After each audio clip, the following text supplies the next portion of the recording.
Project Pat once said, you gotta take the good with the bad, the smile with the sad.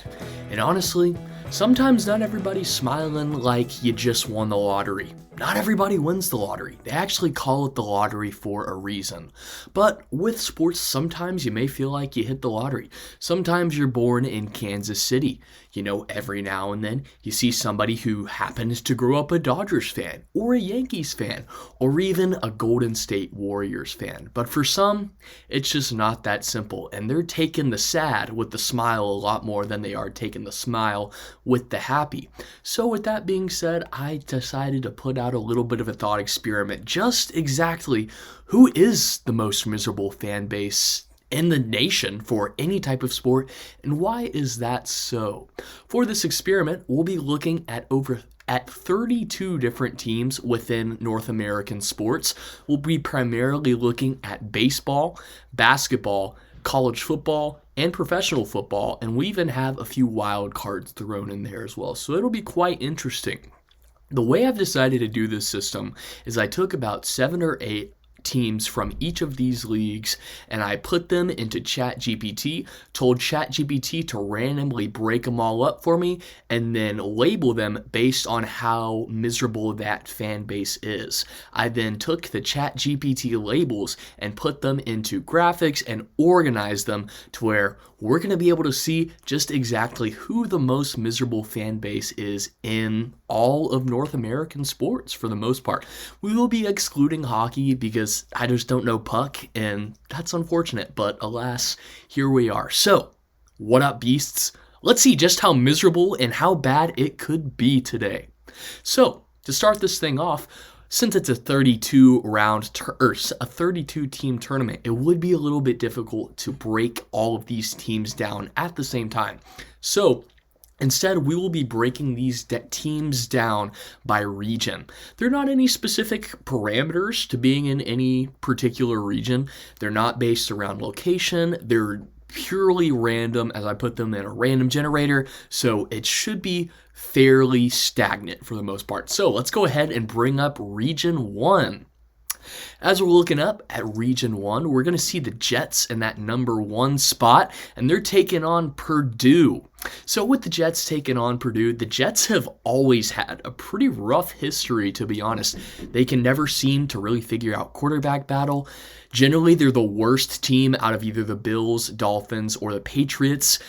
They had to go against the Patriots with Tom Brady for all those years, and now the Bills have really started to dig into them as well. It's just an unfortunate situation. They brought in Aaron Rodgers this last season, one of the greatest quarterbacks of the past couple of years, and he couldn't even do it. He literally got his leg snapped on the 3rd play of the season and then was out for the rest of the season. It's pretty hard to get more miserable than that.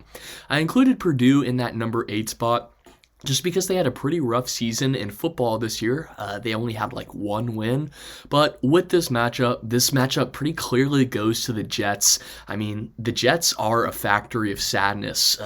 It's pretty synonymous with the franchise at this point. And Purdue also is able to have value in basketball. I mean, they had Zach Edey, who's on the Grizzlies right now. A lot of people thought he was going to be a bust, but he actually ended up playing pretty well. Granted, he was never able to take them to the championship, but he's taken the Purdue Boilermakers a lot further in that tournament than most other teams have ever seen. So, got to give this one to the Jets. Up next, we're going to see the number 4 and 5 spot with the Portland Trailblazers versus the Jacksonville Jaguars. Portland Trailblazers are in a pretty rough spot. They haven't really won anything significant since the 70s. I mean, they've had draft bust after draft bust. Really, the only draft bust that we haven't seen from the Portland Trailblazers recently is Damian Lillard, and even he ended up leaving. I mean, this dude was defined by his loyalty to Portland, but ultimately Portland was so bad that he literally had to go back on the whole thing that made him unique within the league. So that says pretty rough things about the organization. But let's switch it over to Jacksonville. This is really the only major sports team within this specific region. And with Jacksonville, they are upgrading their stadium right now, and their ownership honestly isn't horrible. But with Jacksonville, they've been pretty historically bad. I mean, Doug Peterson, who won a Super Bowl with the Eagles, was able to do absolutely nothing with Trevor Lawrence in Jacksonville. And they now have Liam Cohen, Duval. So we'll see if he's able to bring anything positive to that organization. But I mean, with the way we're able to see Trevor Lawrence just, if anything, seemingly regress during his time in Jacksonville, it's pretty concerning. Doesn't look great. And also, they have to play in Europe all the time. And if I was one of those players, I wouldn't really want to play in Europe all the time. So Jacksonville is going to take the win over the Trailblazers on this one. Up next, we got the White Sox versus the Oklahoma State Cowboys. Yeah, you really don't need to have any debate for this one. I mean, the White Sox had 121 losses last season. I feel like that statistic speaks enough for itself. I mean, Oklahoma State went 3-9 this last year, and also they have a deficit of either 80 or 81 games against OU in Bedlam, which granted the series isn't played anymore, at least in football, but that's a pretty unfortunate statistic for Oklahoma State. But even so, 121 losses in one regular season for the White Sox, that clears anything Oklahoma State could be up against. So they're going to move on. And then last but not least, we have San Diego Padres versus the New Jersey, Brooklyn Nets, whatever you want to call them. I mean, this is a team with the Nets specifically. This is a team that has lacked so much identity over the years. I mean, Jay-Z is involved with them, and they're still not cool. Well, I mean, Jay-Z kind of has his own thing going on right now, but before Jay-Z was associated with all this Diddy stuff, I mean, it still wasn't looking great. They had James Harden, Kyrie Irving, and Kevin Durant on the same team and couldn't make it out of the second round. So that's pretty rough. The Padres have not looked great recently. They've never won a World Series, and they're actually the oldest MLB team not to win a World Series. So that's pretty damning and pretty unfortunate. But it is nice to see some of their talent every now and then. Their games are at least watchable. Seeing guys like Tatis Jr., he's at least interesting to watch. There's really nothing interesting at all about the Brooklyn Nets. I mean, they're the second best team in New York, and there's only two teams in New York, so you're really not getting much out of them. The only significant thing happening for them right now is the fact that they brought D'Angelo Russell back. And D'Angelo Russell, don't get me wrong, I like the way he plays. I think he got a lot of hate on the Lakers just because he happened to be playing on the Lakers. But being back in Brooklyn, maybe that could bring him a spark, but not a big enough spark for them to be any much less miserable. So Brooklyn, you get to move on. All right, we're moving over to Region 2. Up first in that number 1 versus 8 spot, we have the Cleveland Browns versus the Tampa Bay Rays. Now, with the Rays, they have had some unfortunate circumstances recently. Their stadium was pretty much just destroyed out of thin air from a hurricane, so that's pretty unfortunate. And then also, they're going to be playing this season in a minor league stadium, so that's also rough. And they've never won a World Series. However, they have been in the World Series. They just haven't won one. So going against Cleveland, which is a powerhouse of powerhouses of misery when it comes to sports fandom, we really don't need to go into it. Cleveland, you're going to move on. Tennessee versus the Dallas Mavericks. Now, if you asked me 2 months ago who is in the worst situation, Tennessee would have cleared this conversation incredibly easily. However, the Mavericks, man, they have been going through it recently. Ever since that Luka trade, all I can see about the Mavericks is just getting more negative and negative and negative. They had an assistant coach get arrested for domestic issues recently. It just doesn't get any worse than that. Anthony Davis was injured in his first game. We don't even know if he'll be back for the playoffs right now. So Mavericks, yeah, you cleared this one. All right, sending it down to the Washington Wizards versus the Florida State Seminoles. This is kind of an interesting location for the Florida State Seminoles to be in because Florida State honestly has not been a bad football program by any means over the last decade, except for the 2024 season.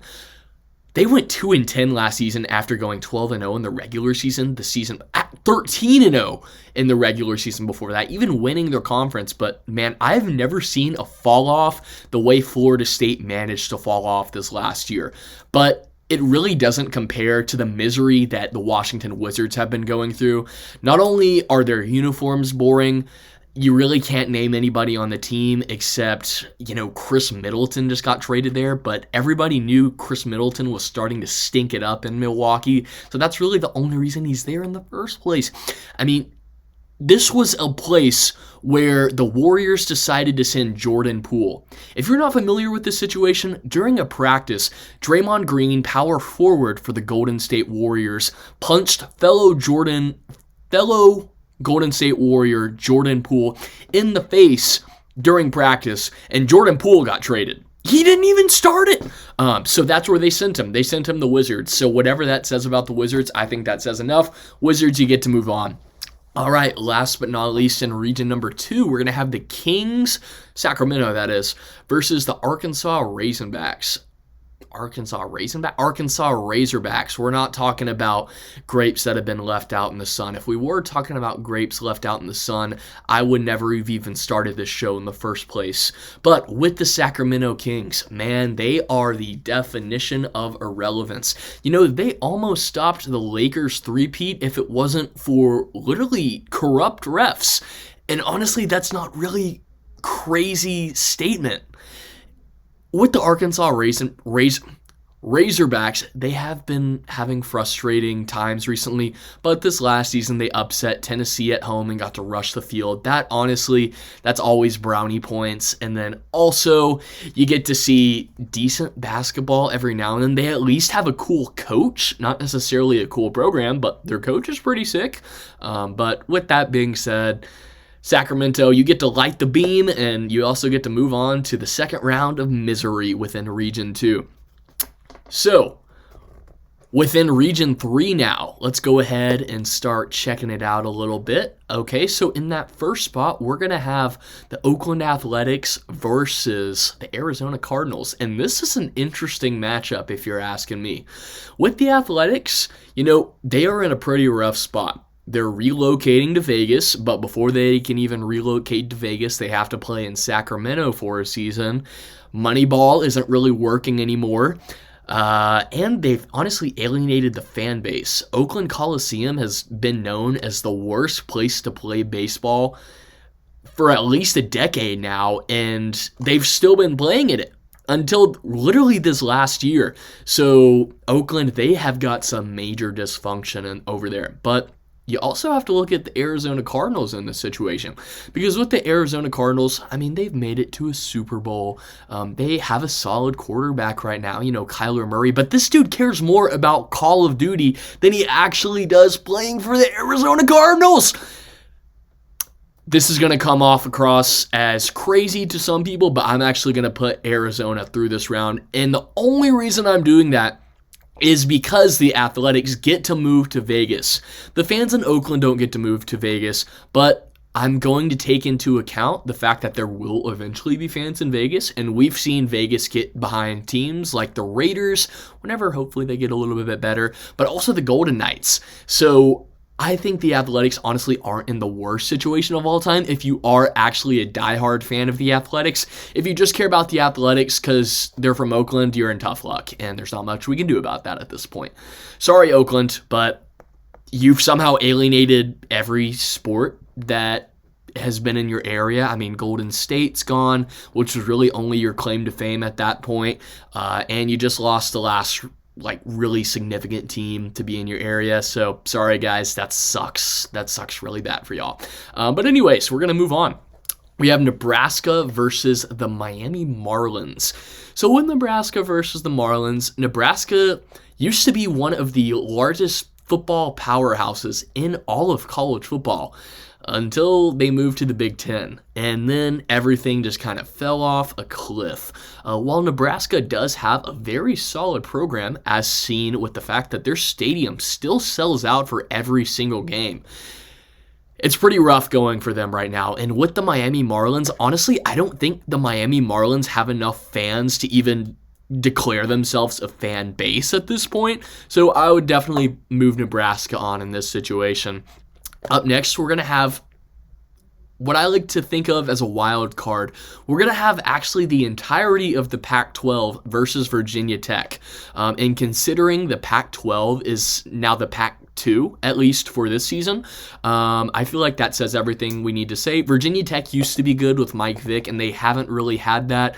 But, as long as you get to hear some crazy music, a la Enter Sandman, a Darude Sandstorm every now and then in Virginia, it's not the worst thing in the world, and it makes those 3rd and 6s a lot better at the end of the day.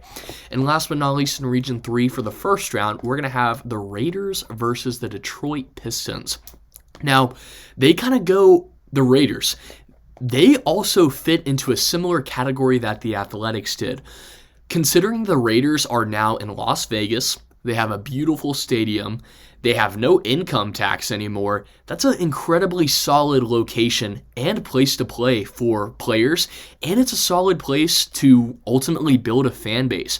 While it is a little bit sketchy with the whole sports gambling scene, it also brings fans in off the street because they want to go see a football game that they can live bet on in the city of Vegas, and that's going to attract a lot of people for a lot of years. So there's a reason Tom Brady invested in the Raiders. It's because he sees the future.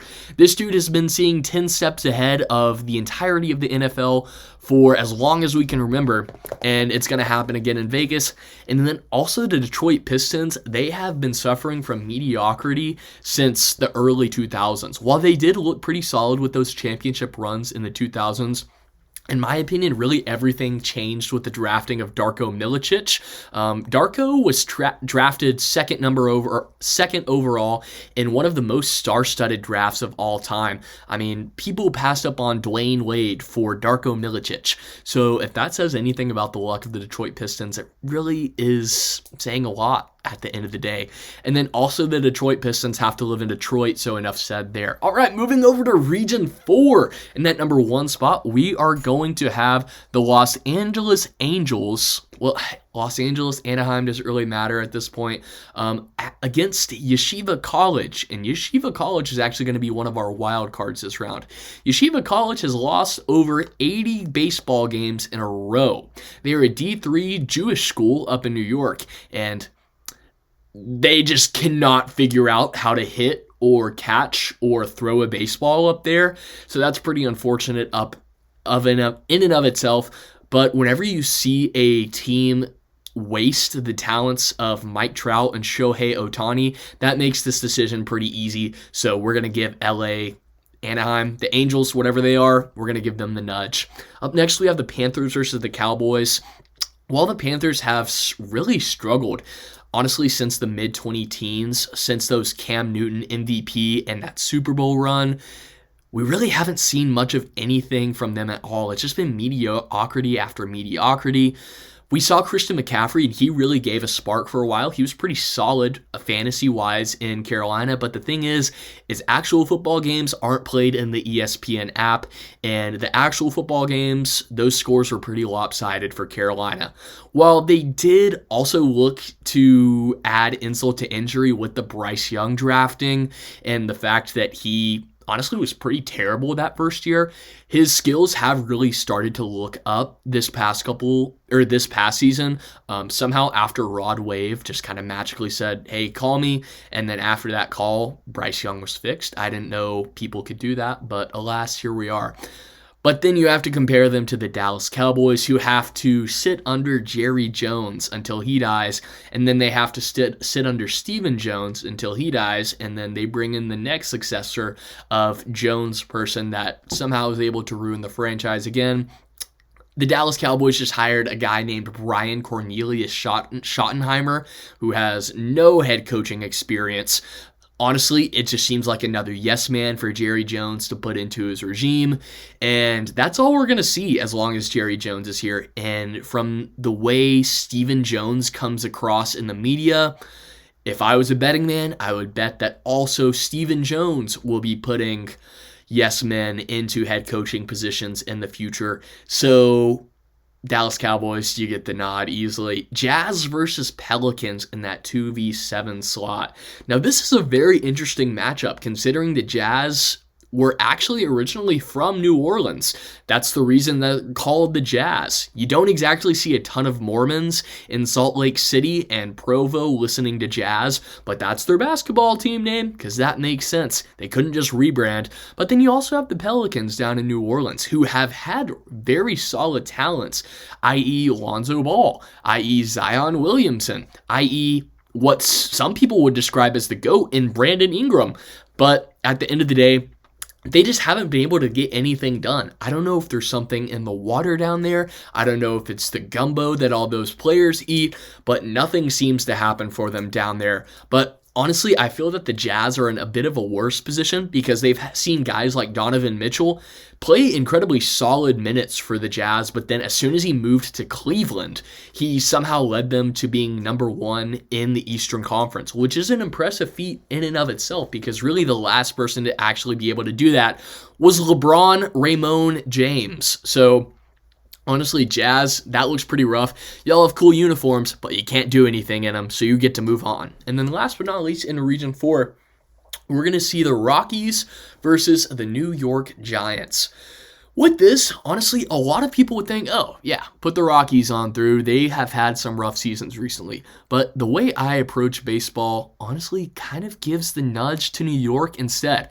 With baseball, the best part about baseball is actually going to the stadium, getting your hot dog, getting your yardstick margarita, and sitting your butt in the stands for 3 hours, allowing yourself to sweat off the hot dog, and hopefully finding the Uber back to the hotel after the yard-long margarita. And Coors Field is one of the most beautiful parks in the entirety of Major League Baseball. So therefore, I'm going to give the nudge to the New York Giants. One of those frustrating things about the Giants is that they have won 2 Super Bowls, and Eli Manning led them to both, but he still wasn't a first ballot Hall of Famer this last cycle. I mean, he had a career record of exactly 500, and it's just incredibly average, and it doesn't look like they're really going anywhere soon. I mean, they just cut Daniel Jones after signing him to a 4-year, $160 million contract, and they just saw Saquon Barkley, really the one shining spot of their team, go on to their division rival and win the Super Bowl. So if that's not misery, I don't know what is. Giants, you get to move on. All right. We're going to go ahead and send it back to Region 1 for the second round. And in this second round, up first, we get to see Jets versus Jags. With the Jets and Jags, you really got to give the edge to the Jets. The Jags, at least, are a somewhat newer franchise, so they kind of have a benefit of a doubt at the end of the day. The Jets have really been around since day one, even winning some of the first Super Bowls. But ever since then, they just haven't been able to do it. 2 words, butt fumble. All right, up next, we are going to have the White Sox, that is, versus the Brooklyn Nets.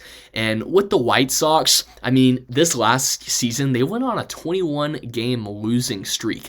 That's pretty unfortunate. And while the Nets have had some miserable times recently, they haven't seen anything as bad as a 21-game losing streak, and at least they've seen solid players there like KD and Kyrie and James Harden. It just hasn't gelled. With the White Sox, it honestly just seems like there's no hope for them right now, so that's why the White Sox are going to get the nudge. Moving over to Region 2, we're going to see the Cleveland Browns versus the Dallas Mavericks. The Dallas Mavericks do look pretty rough from the exterior right now, but this is really a recent development. I think if we look back in a year and see how the Mavericks are doing, we won't really know. Hindsight is always 2020, but whenever we look back in hindsight of the Cleveland Browns, it is 2020 to show just how bad of a place that is to play professional football. Myles Garrett, who is really the cornerstone of that entire team, the number 1 overall pick, even before he was picked in the draft, actually wanted Jerry Jones to draft him instead. So that says a lot about Cleveland in the first place. And he's requested a trade too. So that also just doesn't look good. So Cleveland, you get the nudge here. And then also Mavericks fans, you at least had Luka for a little bit. You had Dirk win you a championship. So that was pretty cool. There's a statue at least outside of the stadium that feels significant right now. So Mavs fan, it's not the end of the world. Well, it kind of is, but not as bad as it is in Cleveland. All right, up next we have the Wizards versus the Sacramento Kings. With this matchup, I mean, this is pretty much mid versus mid at the end of the day. And with the Wizards, I'm honestly just going to give them the nudge just because everything about their organization is pretty bad. I mean, they had Michael Jordan on their team, and they still couldn't get anything done. So, Wizards, you get the nudge. All right, moving over to Region 3. We're going to see Arizona Cardinals versus Nebraska. I'm going to have to give it to Nebraska in this sense just because Nebraska has been known for so long as a football school. And then just to have that identity stripped from them and not even to make a bowl game for like 6 years, that's just embarrassing. It's sad to see and be happy about coach after coach after coach just to get smacked in the face like a rag doll. It's pretty rough. So Nebraska, you're going to get to move on. And Arizona Cardinals, you have made it to a Super Bowl. You just have won it. And you've seen solid talent. Like you've had J.J. Watt. You've had a Larry Fitzgerald. You had Carson Palmer for a little bit, and he honestly wasn't terrible. You have Kyler Murray right now, and he can run around the field, and he can look decent sometimes. Y'all just can't figure out how to win games. If anything, y'all just seem more mediocre right now than anything. Nebraska, they keep being given hope and then just having it stripped away. Honestly, they do look like they're in a better position right now, but I'm still going to put them there just because they were so popular for a long time and then they're just kind of dead in the water to an extent. So, Nebraska, you get the nudge. Up next, we have the Pac-12 versus the Detroit Pistons. With the Pac-12, man, it's pretty rough for them right now. They actually this year, since they only have the two members in the Pac-12, being Washington State and Oregon State, both of those teams are actually going to play each other twice this season, which could be interesting for those fans. But, I mean, if you split the series, then it just feels kind of pointless, at least in the realm of college football. Like, you really couldn't have found anybody else you could have played for this. Like, it just doesn't make sense. It's sad. It's embarrassing. And they are getting new teams at the end of the day, but everybody knows it's not going to be the same Pac-12. I mean, Boise State is solid. Don't get me wrong, but Boise State was not originally in the Pac-12 for a reason, hence why they're going to get the nudge over the Pistons in this scenario. So with that being said, let's move on to Region 4. We have the Angels versus the Dallas Cowboys. At least the Angels have gotten to see solid talent recently. They've had Shohei and they've had Mike Trout on their team. They could buy those jerseys of those players. With the Dallas Cowboys, if you walk around with the Dallas Cowboys jersey on with Prescott or Elliott or Pollard or Parsons on the back, you're going to get clowned no matter where you go. Everybody gets clowned for being a Dallas Cowboys fan, so we're going to keep it with the Dallas Cowboys. You get to move on for once in your life. You actually made it past the second round. Didn't think that was possible.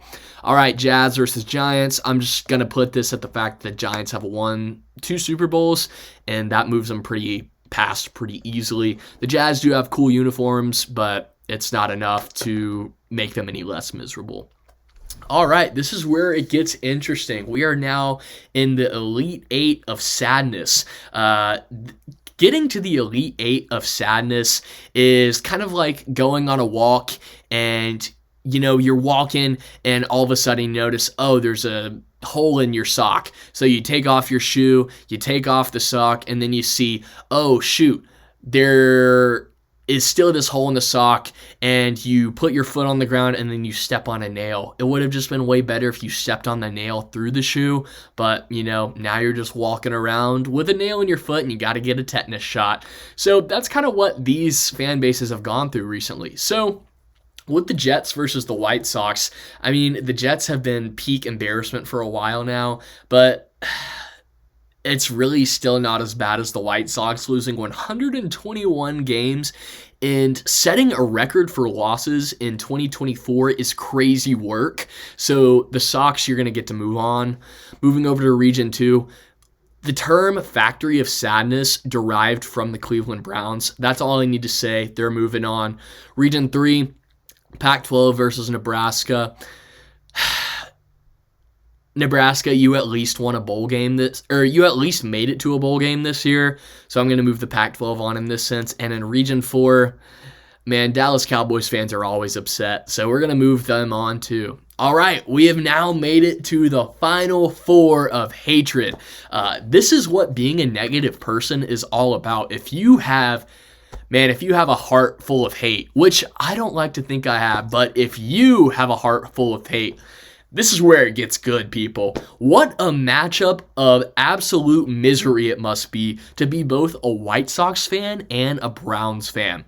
With the Browns, you really haven't won anything recently. You haven't looked good recently. You signed Deshaun Watson to one of the worst contracts of all time. And while the White Sox did have a horrible season last year, they at least won a championship in 2005. Winning a World Series is life-changing for everybody who's ever seen that kind of championship. The Cleveland Browns can't ever say anything like that. So Browns, you get the nudge in that. Congratulations. You've made it to the misery championship. And then also with the Pac-12 versus the Dallas Cowboys, at least with the Pac-12, you are not a public target on social media, in real life, in every sports bar in America. So Pac-12, at least you're just a little bro. The Dallas Cowboys are supposed to be a big bro, but they kind of act like... The way I like to really think about Dallas Cowboys right now is, say you have 3 kids and the first one comes out and honestly he's pretty successful. He makes the AB honor roll, and you grew up making C's in school, so this is pretty awesome. And then he goes off to a decent college and he's doing okay. He's a normal kid, but every now and then he gets on the president's list or something, something that's okay. But then with honestly seemingly every other NFL team right now, or at least from the perception of Dallas Cowboys fans, they are the other 2 children that were born about 10 years after this kid, and they had straight A's in high school. They played every sport. They were student council president, and then they went off to either Harvard or Yale. So Dallas Cowboys, technically you are big brother, but at the same time, you really can't hold anything to them right now. You could still easily get beaten. So you get to make it to the misery championship. And man, in this misery championship, what a matchup it is. We have a franchise who has had success before, but has been defined by the fact that they think they're going to have success every year. But joke's on them, they never have any success. That's the Cowboys. And with the Cleveland Browns, they are just god-awful every single year. And what it really comes down to for me in this is the fact that, while Dak Prescott is controversial, while Jerry Jones is one of the worst owners in all of sports, and while it is just publicly embarrassing to be a Dallas Cowboys fan, whenever you tell somebody that you're a Browns fan, they just kind of give you a look, and it's kind of like you told somebody you got cancer. They just stare at you and say, "Oh, how did that happen?" You kind of want to send them flowers after you hear that they're a Browns fan. And the cherry on top is the Browns. They've had horrible starting quarterbacks over the years, and they decided to draft Baker Mayfield with the number 1 overall pick in the late 2010s. And Baker Mayfield was a great draft choice. He led the Browns to the playoffs. He had the Browns actually in a relevant conversation in an extremely competitive division. And what did they do with him? They shipped him off. They gave up on him and then proceeded to sign somebody who has been clearly accused and pretty much vindicated that he committed sexual assault, and he then proceeded to play horrible as well.